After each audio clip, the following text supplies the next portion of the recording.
Hello नमस्कार, मी प्रिया. मी आपल्या Priya's veg recipes and ब्लॉगमध्ये आपलं अगदी मनापासून स्वागत करते. तर आज आपण बघणार आहोत शेजवान फ्राईड राईस आणि ही रेसिपी बनवायला खूपच सोपी आहे आणि झटपटसुद्धा होते. खूप कमी साहित्यामध्ये होते ही. चला तर मग वेळ न घालवता पटकन रेसिपीला सुरुवात करूया. तर शेजवान राईस करण्यासाठी मी इथे असा हा लांब तांदूळ घेतला आहे.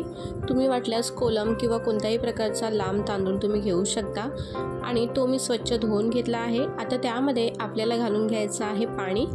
तर पाणी घातल्याने काय होतं, आपला जो तांदूळ आहे तो अजून थोडासा असा लांब होतो आणि तांदळामध्ये जो स्टार्च असतो तो सुद्धा पाणी घातल्यामुळे निघून जातो आणि मग आपला भातसुद्धा मस्त असा मोकळा होतो. त्यामुळे हा जो तांदूळ आहे तो आपल्याला 10 ते 15 मिनटं असंच पाण्यामध्ये भिजायला ठेवायचा आहे. तर मी इथे मोठ्या भांड्यामध्ये पाणी उकळायला ठेवलं होतं. आता त्यामध्ये जो आपला 10 मिनटं भिजून तांदूळ झाला आहे तो यामध्ये घालून घ्यायचा आहे. आणि तांदूळ टाकताना आपला जो पाणी आहे तो मस्त असा त्याला उकळी आली पाहिजे. अशा खळखळत्या पाण्यामध्ये आपल्याला तांदूळ टाकायचा आहे आणि थंड पाण्यामध्ये घातलं तर भात चिकटसुद्धा होऊ शकतो. आता भात जो आहे तो आपला सुटसुटीत होण्याकरिता अर्ध्या लिंबाचा रस घालायचा आहे. तर मी इथे अर्धा लिंबू घेतला आहे. तुम्ही लिंबूऐवजी तेलसुद्धा घालू शकता सुटसुटीत होण्याकरिता. आता आपण हे मिक्स करून घेऊया एकदा. आणि हा जो तांदूळ आहे तो आपल्याला फक्त 80% शिजवायचा आहे. एक 5 ते 7 मिनटामध्ये आपला हा भात तयार होतो. पण आपल्याला अधेमध्ये अशा प्रकारे तो हलवून घ्यायचा आहे अगदी हलक्या हाताने. तर हे बघा, तुम्ही बघू शकता आपला भात जो आहे तो 80% शिजला आहे. तुम्हाला मी एक तोडून दाखवते. हे बघा, तुम्ही बघू शकता. आता आपल्याला गॅस बंद करायचे आहे आणि आता आपल्याला हे जे तांदूळ आहेत ते गाळून घ्यायचे आहेत. तर अशा प्रकारे आपल्याला थोडे थोडे घेऊन ते आपल्याला गाळून घ्यायचे आहेत. तर हे बघा, अशा प्रकारची मी इथे गाळणी घेतली आहे आणि त्यावरती आता पूर्ण पाणी निघून जाईपर्यंत आपल्याला ते ठेवायचं आहे. आणि त्यानंतर आपला जो पाणी आहे तो पूर्णपणे निघून गेला आहे.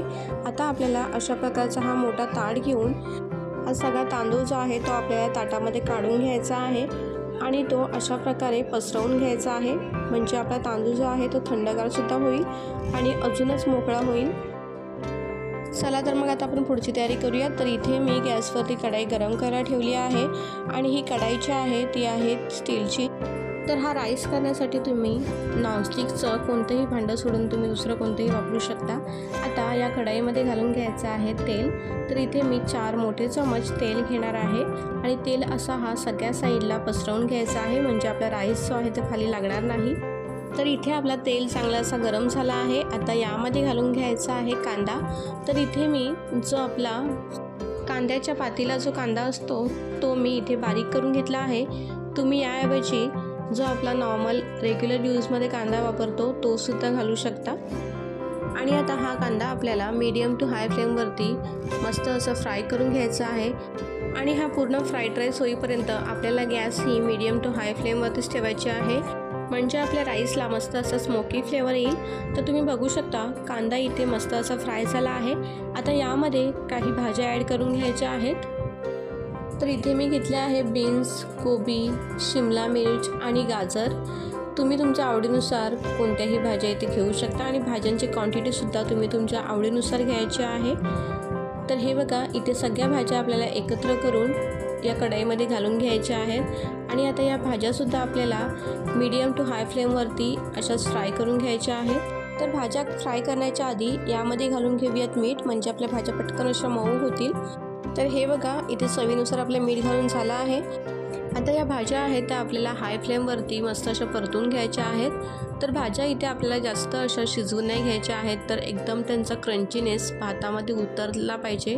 त्यामुळे आपल्याला 50 to 60% या भाज्या शिजवायच्या आहेत. तर इथे आपल्या सगळ्या भाज्या थोड्याशा अशा शिजल्या गेल्या आहेत. आता यामध्ये घालून घ्यायचं आहे शेजवान सॉस.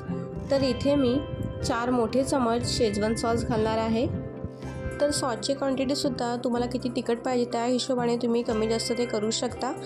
आता सॉससुद्धा आपण या भाज्यांमध्ये व्यवस्थित असं मिक्स करून घ्यायचं आहे. आणि तुम्ही बघू शकता मस्त असा सॉस आपल्या भाज्यांमध्ये मिक्स झाला आहे. आता यामध्ये घालून घ्यायचा आहे राईस, जो आपण बॉईल करून ठेवला होता साईडला तो. तुम्ही बघू शकता मस्त असा सुटसुटीत झाला आहे. आणि आपण जेव्हा पण या कढईमध्ये पदार्थ ॲड करतो तेव्हा आपल्याला गॅस ही लो ठेवायची आहे, नाहीतर मग खाली ते लागू शकतो. आणि जेव्हा आपण परतायला लागतो तेव्हा आपल्याला गॅस ही मीडियम किंवा हाय करायची आहे. तर आता राईस इथे आपल्याला त्या मसाल्यांमध्ये मिक्स करून घ्यायचं आहे.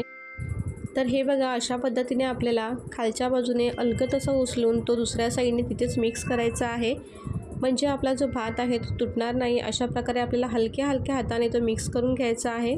तुम्ही बघू शकता जसे मी इथे करून दाखवते आहे. तर हे बघा, आपलं इथे व्यवस्थित असं सगळं मिक्स करून झालं आहे. तुम्ही बघू शकता खूप छान असा कलर आला आहे. फक्त एकच आपण यामध्ये मसाला मिक्स केला आहे, तो म्हणजे शेजवान सॉस. तर एकाने सुद्धा मस्त अशी टेस्ट येते, तुम्ही नक्की इथे ट्राय करा.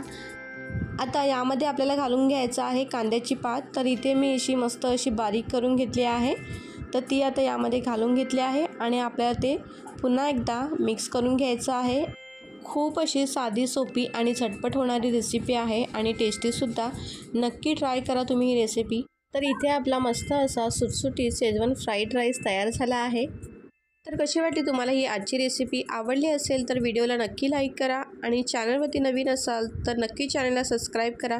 भेटूया पुढच्या नवीन व्हिडिओमध्ये. तोपर्यंत सगळ्यांना बाय बाय.